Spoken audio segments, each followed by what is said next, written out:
The Battle of Lansdowne, fought on July 5, 1643, was a significant engagement in the early stages of the English Civil War.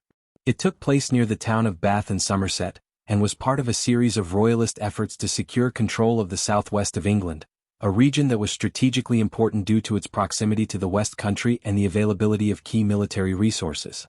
Background and context. In the summer of 1643, the Royalists, under King Charles I, had been gaining ground against the Parliamentarians in several parts of the country.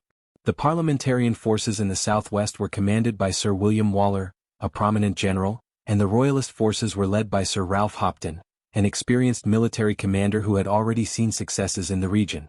Bath, a key city for both sides, had been captured by the Royalists, and Parliament sought to retake it and halt the Royalist advance in the west.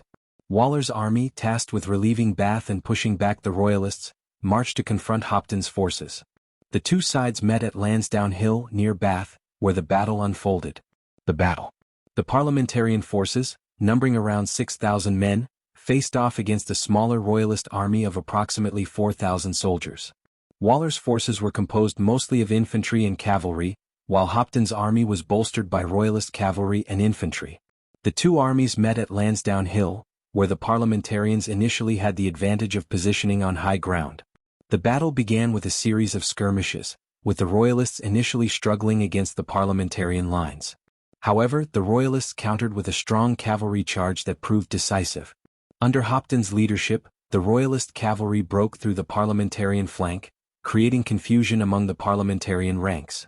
This allowed the Royalists to press their advantage, forcing Waller's forces to retreat. Despite the Royalist victory on the battlefield, they did not capture the Parliamentarian army entirely, and Waller was able to retreat in good order. The Royalists failed to follow up on their victory with a decisive pursuit, which allowed the Parliamentarians to regroup and continue their efforts in the region. Aftermath and consequences.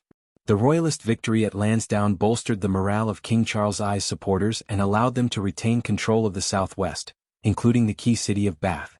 However, the battle did not result in a decisive shift in the overall strategic situation of the war.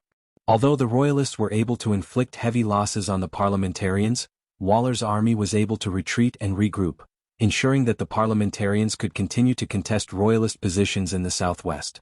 The victory did not mark the end of the Parliamentarian resistance in the region, and both sides continued to fight for control of important territories. Legacy. The Battle of Lansdowne, while a Royalist victory, demonstrated the ongoing challenges both sides faced in achieving clear and lasting victories. The failure to decisively rout the Parliamentarians meant that the war would continue for several more years. The battle also illustrated the importance of cavalry in the conflict, as the Royalist cavalry charge played a critical role in breaking the Parliamentarian lines. While Lansdowne was not as large or as decisive as some of the other battles of the English Civil War, it remains a notable engagement in the conflict's early stages. The war would continue to escalate, with further significant battles and a shift in momentum as the Parliamentarians eventually gained the upper hand in key later engagements.